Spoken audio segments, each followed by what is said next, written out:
I admit when I purchased the Dr. Sam Flawless Neutralizing Gel, I wanted it to solve a very specific problem, and sadly, it didn't. It did help me with something else though, and there's a specific group of people that I think will benefit a lot from introducing that product into their routine. So in today's review, we're going to take a closer look at Dr. Sam's newest release, the ingredients it uses, and who I think it is a very good investment for, or who can possibly skip it.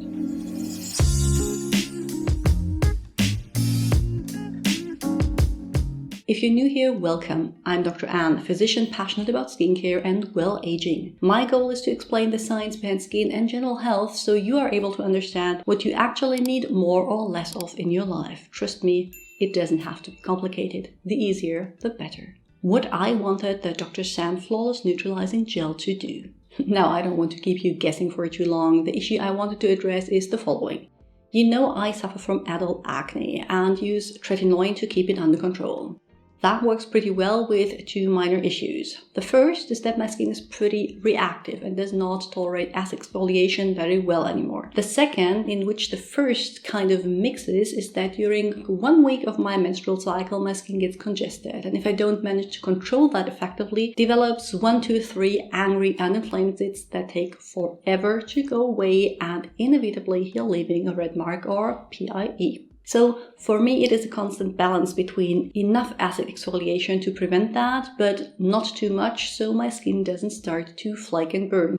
And I struggle to get that balance right the second the weather changes, I travel, or something along these lines. And when we look at the claims, it sounds as if this product could have helped me with that. Dr. Sam Flawless Neutralizing Gel claims: your first line of attack against breakouts, blackheads, and dark marks. It helps reduce redness, spot size, and minimizes further breakouts. And it's actively hydrating, so it's kind to your skin barrier. That means it won't flake or peel, so it works seamlessly under makeup.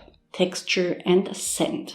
Despite being called a gel, it looks and feels like a light cream, is white, and has no real scent. I never experienced any stinging or burning sensation, but when I used a little more than usual, it could lead to pilling with my more hydrating sunscreens. How to use the Dr. Sam Flawless Neutralizing Gel. Depending on the rest of your routine, it could be used both as a spot treatment for individual zits, as spot treatment in terms of daily treating a specific area of the face, or simply all over the face for general prevention. It could also be used morning or night, and probably even twice a day, as neither the added bakuchiol, the salicylic acid, or the azelaic acid are sensitive to UV light and is best used directly after cleansing. I tried all versions over the last 3 months and referred to them after a short look at the ingredients of the Dr. Sam Flawless Neutralizing Gel. As you can see here, it has quite a combination of actives. The first one is 5% azelaic acid, anti-inflammatory, antibacterial, and suitable for use in pregnancy. 5% is on the lower spectrum in terms of concentrations and usually very well tolerated. Next up is 2% salicylic acid, which is the highest concentration for readily available products and is great for oily skin types and congestion. Then we have 0.5%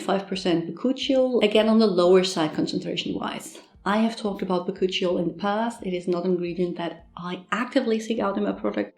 But if your skin is very sensitive and you can't really make retinoids work for you, you might feel differently. The last noteworthy ingredient is 5% squalane, which is supposed to be moisturizing but not greasy and should work for all skin types. What I noticed is that despite the actively hydrating claim, the only humectant used is propylene glycol, which might explain why I do not perceive it to be a hydrating formula. Does it live up to its claims? Now, I said in the beginning that I purchased it specifically for the once-a-month congestion that I had hoped to keep under control with daily use in what is often referred to as the hormonal beard area on my face.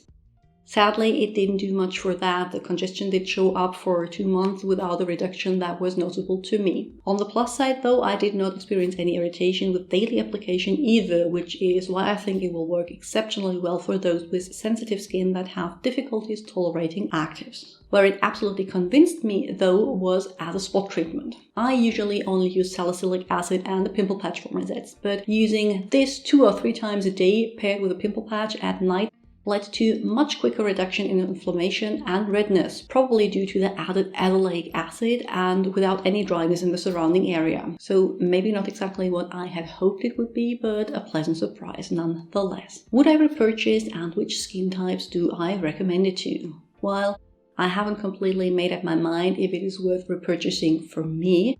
I'm looking for a way to completely avoid these pimples, not simply to treat them. I do think it is brilliant for those of you whose main concern is the redness and inflammation, and that try to alleviate that alongside using other actives with minimal risk of irritation. Is this a combination of ingredients you would be interested in? Tell me in the comments below. And if you have specific ingredients or products you would like to see reviewed here, you can just leave them in the comments below or head over to my Patreon account where you get to vote on the topics I cover next.